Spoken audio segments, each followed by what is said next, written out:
안녕하세요. 고품격 허세방송 허세미술관의 관장 이한입니다. 우크라이나 출신 꼭 알아야 할 화가들 첫 번째 타임입니다. 우크라이나 러시아 전쟁 빨리 전쟁 끝나고 평화를 위한 의미에서 우크라이나 화가들을 소개하는 시간을 가져보겠습니다. 바모. 자, 첫 번째 화가입니다. 올렉산드르 무라시코. 혹시 러시아어 아시는 분 계시나요? 19세기 말에서 20세기 초반에 활동했던 사회주의 리얼리즘, 뭐 어쨌든 사실주의, 그리고 인상주의도 시도했던, 이번에 뉴스에서 많이 나왔죠. 오리지널 키예프 출신 화가입니다. 진짜 찐 우크라이나 화가인 거죠. 이게 중요한 이력이 있습니다. 레핀의 제자예요. 일리아 레핀, 그 유명한 러시아를 대표하는. 근데 일리아 레핀도 우크라이나 출신이더라고요. 그리고 키예프 예술가 협회에 또 속해 있었던 우크라이나 국립예술 아카데미 출신입니다. 우크라이나 예술 아카데미가 따로 있었나봐요. 강하게 영향을 줬던 유명한 화가가 추상의 거장이죠. 러시아이면서 우크라이나 출신의 말레비치라는 화가에게 또 많은 영향을 줬던 화가로 알려져 있습니다. 키이우가 우크라이나어 발음이군요. 수테고지라는 제목이에요. 이 그림 그냥 봤을 때 뭐 인상주의 그림인가? 아니면 뭐 컬러가 조금 화려한 사실주의 그런 풍이구나 생각을 했는데, 제목 보고 와, 수테고지 치고는 매우 특이하다라는 생각을 했죠. 우크라이나 쪽 혹은 러시아 쪽에 테니스 선수 비슷한 분이 성모 마리아겠죠, 여기서는. 근데 백색 옷을 입었습니다. 파란 색깔이 아니라. 그림이 파란 색깔 배경이고 뒤에 어떤 여인이 다가오고 백합꽃이 있죠. 이거는 수테고지에서 가브리엘의 도상이죠. 이 백합꽃을 성모 마리아가 들고 있을 때도 있었던 것 같은데, 어쨌든 수테고지 안에 등장하는 중요한 도상이니까 이 파란 색깔 천은 일부러 의도한 건지 모르겠어요. 근데 이거 보세요. 이 우크라이나 포인트 컬러네요. 의도한 건 아니겠죠? 이국적으로 생긴 이 여인이 알고 보니까 가브리엘 천사인 겁니다. 저는 이런 식의 종교와 은근 매력 있는 것 같아요. 벨라스케스라는 스페인 사실주의 바로크 시대 때 화가가 종교화를 그릴 때, 그리스 신화를 그리는데 그냥 일반 사실주의 현실 그림을 그린 것 같은데 그리스 신화가 숨겨져 있는 그런 그림 같은, 이것도 그냥 보면 종교화라고 생각을 못 하는데 이게 종교적인 도상이 숨겨져 있는 거죠. 컬러를 크게 옐로우, 블루, 투톤으로 썼어요. 포인트로 레드 정도 쓰고 간결한 색감 처리, 묘사를 아주 끈적하게 많이 안 했는데 터프하게 이렇게 굵게 찍었는데, 이 멀리서 보면 느낌 나오는 이런 류의 초상화, 덩어리감이라고 많이 표현하거든요. 미술하는 사람들은 막 억지로 만들고 그런 게 아니에요. 블랙과 요 살색 그리고 빨간 모자 요 컬러 대비 명도, 컬러 차이로 경쾌하게 딱 구별을 지어놨거든요. 마네가 이런 류의 그림을 좀 많이 그렸고, 빨간 모자를 쓴 여인이라는 작품입니다. 요 그림 제목도 그렇죠. 도도해 보이네요. 진짜로 표정이. 이 여인의 표정은 어떤 의미일까요? 그렇게 기분 좋은 상황은 아닌 것 같아요. 보니까 이뻐요? 약간 습작 비슷한 느낌도 나는데, 배경 다 안 바르고 이렇게 여백 놔두는 그림도 저 좋아합니다. 올드맨, 어르신의 머리. 근데 이 그림은 다른 그림하고 터치가 좀 다르네요. 둥글둥글하게 딱 바른 듯한 느낌, 픽셀 비슷하게 흙을 빚은 듯한 터치 느낌. 멀리서 보면 필사 같은 느낌도 있고. 수염, 근데 수염 근데 그냥 보면 너무 돌 같지 않나요? 질감이? 머리도 약간 돌 질감 같은데 이게 빨리 그려서 이렇게 된 것 같아요. 제임 메이슨님 말씀대로면. 알렉산드르 무라시코 이분 그림 스타일이 블랙 칠할 때 안에 주로 막 밝음 처리 막 디테일하게 안 하고 쿨하게 크게 그리는 스타일이네요. 이분도 일종의 알라프리마를 많이 구사하는 것 같아요.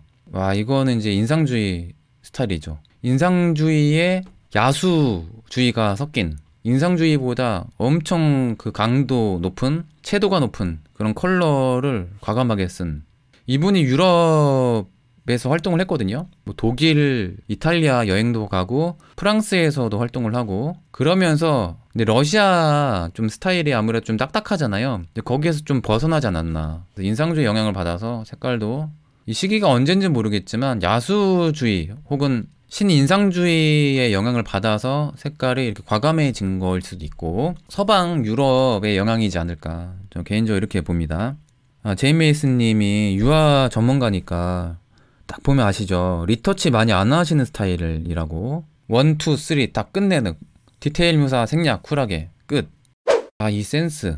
강 배경이 어두운데 이렇게 옷이랑 상의랑 모자가 옐로우 빛이잖아요. 빛도 약간 요런 빛 분위기였던 것 같아요. 실제로도 형광등 분위기, 약간 불빛이 발광하는 듯한 이런 묘한 분위기가 나옵니다. 좀 특이해요, 색깔이. 다른 그림들은 무난한 스타일이 많아요. 러시아 사실주의 그림들이 요런 류의 그림이 솔직히 많단 말이에요. 다른 화가들 그림이랑 솔직히 구별 안 되거든요. 근데 요거는 요 옐로우가 강렬해요. 남자 인상도 그렇고 정구 같은 불빛이 발광하는 느낌이라서 요런 이미지는요 좀 기억에 잘 남더라고요.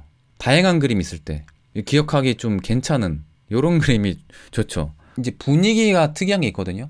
아주 강렬한 컬러 아니라도 이 설정 자체가 컨셉이 보이잖아요. 색감에서 일부러 묘사 안 하고 터프하게 이 정도까지 탁탁탁 건드렸는데 물 느낌 나고 되게 매력있죠. 여러분 터치 진짜 굵직하게 쉽게 끝냈잖아요. 이게 더 어렵습니다. 쉽게 끝낸 것 같은데 그림 되는 그림이 진짜 어려워요. 그게 진짜 고수고 이거 원래 흰색 모자일 수도 있을 것 같아요. 빛에 따라서 약간 노을 지는 그런 시기에 그림 그리면 약간 영화 같은 컬러가 나올 때가 있잖아요. 사진 찍을 때 골든타임이 그때거든요. 해 딱 지기 전? 그때 색감 잘 포착하지 않았나. 모자가 거의 전등갓이죠. 전등갓. 전등갓이라는 요 언어가 이제 쓰이는 순간 이제 까먹을 수가 없습니다. 전등갓이라는 표현까지 정리를 했으니까. 올렉산드르 무라시코의 전등갓 그림 잘 기억해 주시길 바랍니다. 마리 바슈키르체프. 이 발음 어려워. 여성 화가예요. 우크라이나의 폴타바라는 지역이 있나봐요. 그쪽 출신이라고 합니다. 파리 살롱에서 나중에 활동을 하거든요. 거기서 인정을 받고 이분의 일기장 수필이 유명하거든요. 그래서 나중에 메리 맥라인 작가에게 영감을 줬다고 합니다. 근데 이분의 글이 또 유명한가 봐요. 또 마리 바슈키르체프가 대표적인 페미니즘 화가거든요. 그래서 이런 표현을 했다고 해요. 여자는 개만 사랑하자, 그 강아지만 사랑하자. 고양이를 안 좋아했는지 모르겠는데 남자와 고양이는 창작의 가치가 없다 이렇게 표현을 했대요. 남자 좀 싫어했나 봐요. 사진 보면요 요 의상이 정통 우크라이나 의상이라고 합니다. 진짜 짧은 생을 살다 가셨습니다. 25세 요절을 했던 비운의 천재 여류화가이죠. 저는 이 그림 보자마자 이 표정 익살미 있는 그런 느낌을 보고 제가 좋아하는 미국 일러스트 화가 로만 로겔 일러스트레이터가 생각이 났어요. 이런 꼬마 아이들 표정이 딱 인형처럼 재밌게 표현한 경우가 되게 많거든요. 그래서 이 그림만 보면 약간 그런 느낌도 든다. 제가 이전에도 소개해드렸던 노만 로겔이라는 분 뒷짐진 모습 이것도 그렇고 이 꾸부정한 자세도 그렇고 이분이 평소에 어린이들 관찰을 되게 많이 하셨구나. 혹은 평소에 습작으로 드로잉을 바탕으로 그렸을 가능성이 많죠. 이 그림은 아무래도 좀 디테일이 좀 있는 편이기 때문에 즉석에서 그냥 그리지 않았을 거예요. 분명 습작 혹은 이미지 사진을 통해서 그렸을 가능성이 저는 많다고 봅니다. 그 컬러를 아주 조금 썼죠. 여기에 보이는 은은한 레드 정도 아니고는 약간 차가운 계열의 그레이 말고는 컬러가 거의 없습니다. 그럼에도 그림이 되죠. 분위기 있고. 좀 취향 문제긴 한데 컬러가 없는 대로 그 분위기를 잘 만드는 화가들이 있죠. 이 마리 바슈키르체프가 그런 화가인 것 같아요. 그렇죠. 너무 일찍 가셨죠. 역사적으로 이름이 남았는데 대단하시죠. 25살밖에 안 살았는데 역사적인 화가가 되다니. 이 가방도 귀엽지 않나요? 별 모양 있는 것 같은데. 우리나라 옛날 근대 영화 보면 못 살던 시절 해방 이후나 아니면 6.25 이후에 아이들 동네 꼬마 아이들이 미군들한테 초콜릿 주세요 하는 그런 류의 영화 혹은 드라마가 좀 연상이 되네요. 저는 개인적으로 아이들 요 신발도 약간 군화 같기도 하고. 와 디테일 보세요. 애들의 낙서 느낌까지 재현해놨어요. 요거 전단지 띄어지는 이 느낌까지. 이런 화가들에게는 이런 디테일이 기본이죠. 옷 떨어진 거 이 디테일도 표현한 거 보세요. 요거는 좀 유명한 것 같아요. 이분 검색하면 많이 나오는 그림입니다. 마리 바슈키르체프의 스튜디오라는 작품. 그 여성 화가들이 같이 그리고 있는 것 같아요. 당시에는 참고로 여기에서 마리 바슈키리 체프 자신도 그려놨다고 하는데 이 오른쪽에 까만 옷 입은 이분이라고 합니다. 아이가 이렇게 모델로 서 있는데 아이 너무 고생하지 않나요? 이거 아동학대 아니에요? 오랫동안 이렇게 서 있으라고 하면 지금 딱 봐도 도상이 이 나무 십자가고 이 피에스전이 세례 요한을 그린 것 같은데 괜히 걱정이 되네요. 야, 이거 좀 고생할 것 같은데. 게다가 옷도 벗겨놨잖아. 유화로 그리면 오랫동안 서 있어야 된다는 얘긴데. 옛날 산업화 초창기에 지금으로 따져 아동학대 되게 많았죠. 밥 먹고 잠깐 잘 시간 중 하루 종일 일 시켰다고 하잖아요. 아이들에게. 맞아요. 아동노동이 정당했을 때가 있었어요. 봄이라는 제목입니다. 봄. 아, 분위기 좋죠. 시골에 어느 일을 하는 여인인 것 같아요. 일하다가 좀 피곤했는지 잠깐 졸고 있는 것 같아요. 그 모습을 포착한 것 같습니다. 처음부터 끝까지 이걸 보고 유화로 그리진 않았겠죠. 습작을 드로잉으로 했을 것 같아요. 혹은 이런 연출을 실내에서 모델을 쓰고 배경을 이렇게 같이 연출한 걸 수도 있는데 색채가 아주 다채롭진 않거든요. 이게 전반적으로 러시아, 특히 우크라이나 화가들의 특징인 것 같아요. 색채가 아주 화려하지 않습니다. 단조로운 모노톤 컬러인데 분위기를 좀 잘 만드는 이런 스타일. 단 낮잠, 꿀잠이죠. 좁은 길, 이거 잘 발견하셨네요. 길 되게 이쁘게 해놨네요. 산책하기 너무 좋게. 여기도 꽃도 피고 산책하기 좋은 길이 있죠. 그런 길이네요. 나무를 하고 쉬는 중 앞치마에 요 꽃 그림자를 표현했습니다. 그런 디테일. 밝고 어둠 대비. 근데 약간 푸른 계열이네요. 이거는 엄청 밝은 색깔로 이렇게 하니까 이 여인이 확 돋보이죠. 그러니까 이런 대비차를 세게 주면 잘못 칠하면 이게 좀 탁해 보일 수가 있거든요. 근데 잘 이제 효과를 주면 뭔가 돋보이는 효과가 나옵니다. 그래서 여기 배경이 저채도다 보니까 은은하게 있는 이 푸른 계열도 매력적으로 보이는 거죠. 책을 읽고 있네요. 요건 뭘까요? 아, 책갈피인가 보다. 독서하는데 이렇게 멋진 드레스를 입고 하시다니. 귀족을 모델로 그랬나봐요. 네, 옛날부터 책을 딱 보게 하는 거는요, 딴 게 아니라 그런 겁니다. 자신의 그 지적 능력을 과시하려는 목적이 커요. 되게 지성인이다. 이런 거. 종교화에서는 성모 마리아 옆에 성경책이 있는 경우가 꽤 있죠. 성서책. 여인이 되게 뭔가 인간미가 있어 보입니다. 분위기도 그렇고. 뭔가 호빵 먹어야 될 것 같은 분위기. 그렇지 않나요? 겨울에. 혹은 붕어빵 먹어야 될 것 같은 분위기. 그림 감상을 열심히 하니까 그 나름 또 이야기가 길어지네요. 요거는 자화상인 것 같은데. 마리 바슈키리 체프. 이분 초상화 분위기 있어요. 아, 저채도. 이 저채도의 분위기란 건 이런 것이다. 그림으로 바로 가르쳐주는. 카미오 코로가 풍경화에서 색채를 강하게 안 쓰고도 분위기를 그림으로 가르쳐주고 있잖아요. 이분이 딱 그런 스타일이네요. 컬러를 절제하면서도 분위기를 만드는. 의도적으로 대비시킨 건 아니라 사이즈가 딱 두 개 딱 배치하기 괜찮아서 의도치 않게 대비가 됐네요.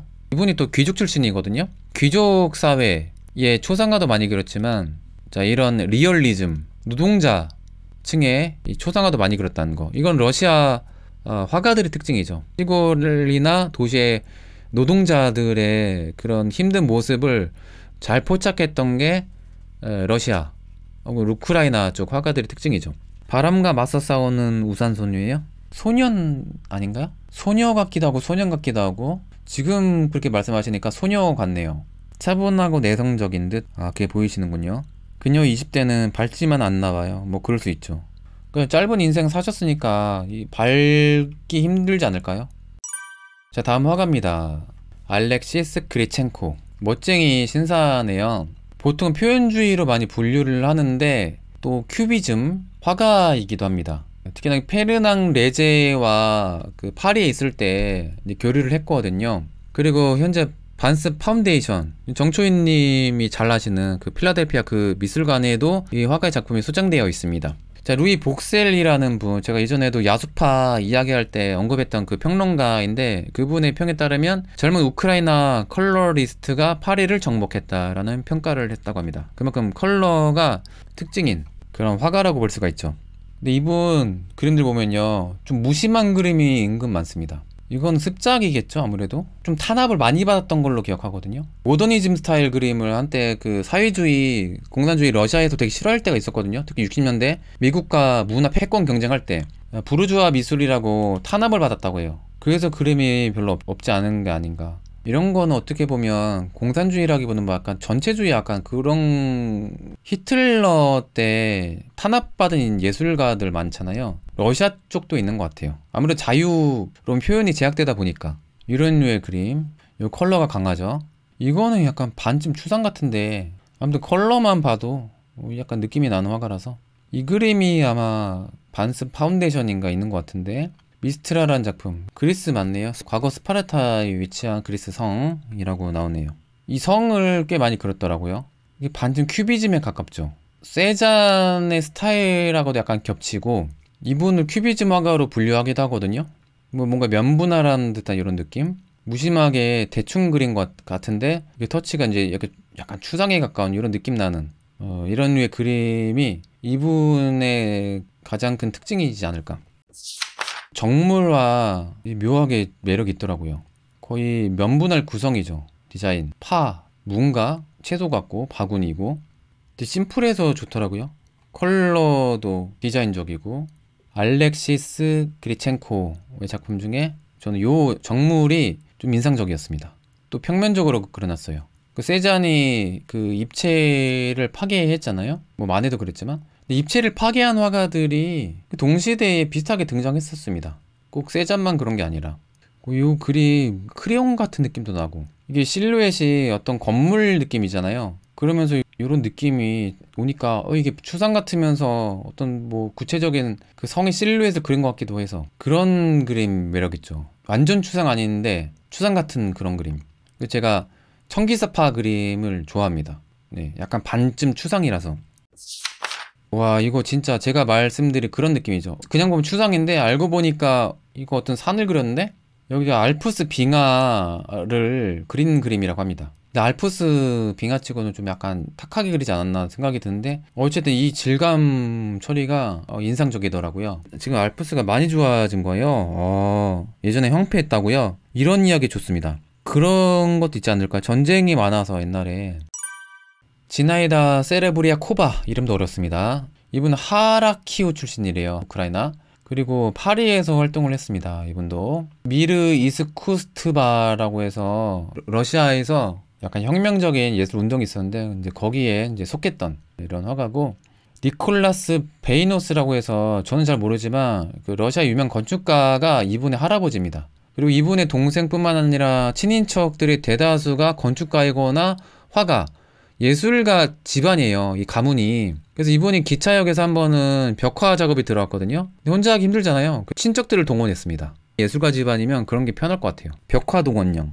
이 초상화가 너무 매력적이라서 이 그림은 다 기억하실 것 같아요. 이미지가 되게 강한 그림이 있거든요. 대다수의 러시아 쪽 화가들 그림이 너무 비슷해서 하나하나 구별하기 되게 힘듭니다. 근데 요거는 색감도 그렇고 이 분위기, 이 화사한 느낌을 너무 잘 포착해서 까먹지 않을 것 같아요. 지나이다 자화상인데 다른 자화상에 비해서 가장 이쁜 그림. 뭐 이분이 미인이라고 평가는 하지만 이 그림이 유난히 더 이쁘게 나왔습니다.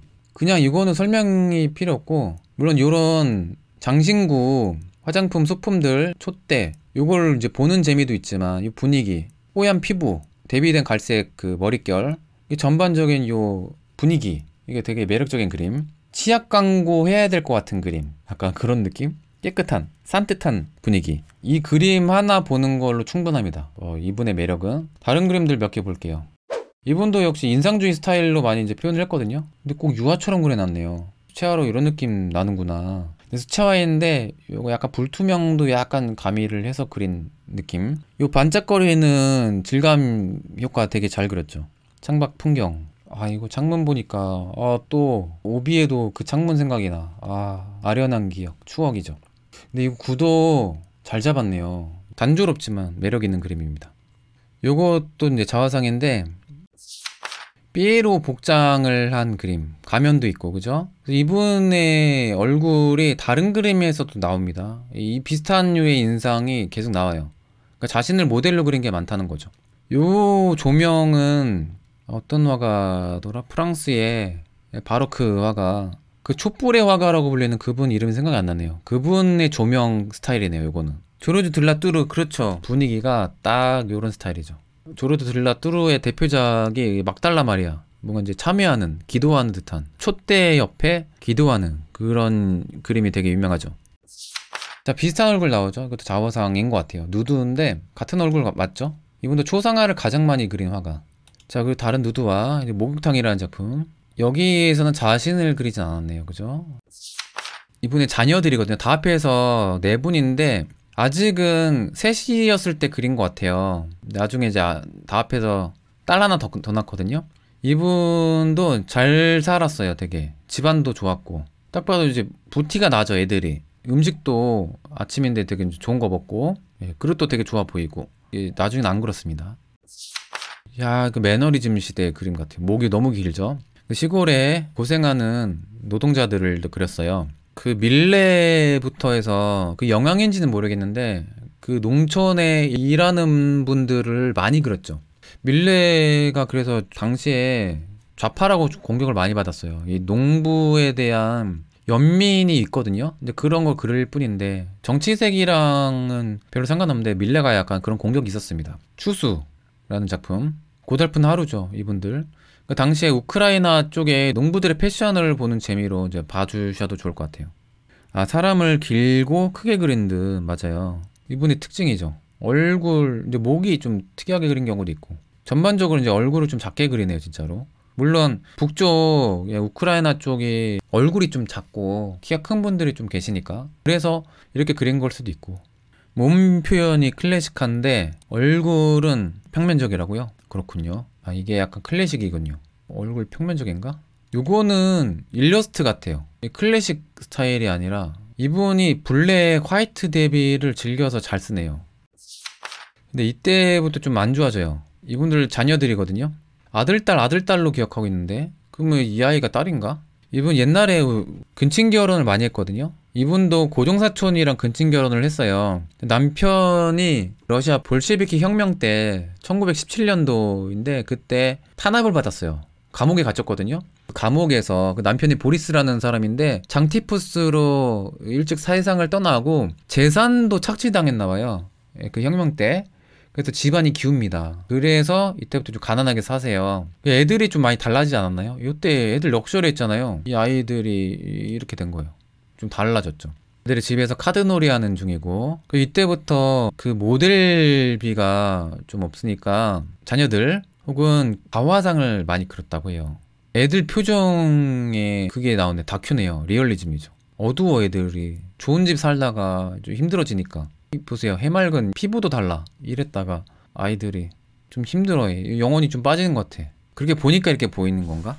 게임을 너무 많이 한 표정. 진짜 게임 너무 많이 하면 이렇게 되죠. 이분 향수를 좋아하셨나봐요. 아까도 있었나요? 향수병? 향수 좋아하시나 보네요. 잘 살 때는 향수를 또 앞에 놔두는데 이제 힘들어지니까 향수가 우선이 아니에요. 이제 뒤에다가 놓고. 근데 이분 집안이 기우니까 색채도 좀 어두워지는 것 같지 않나요?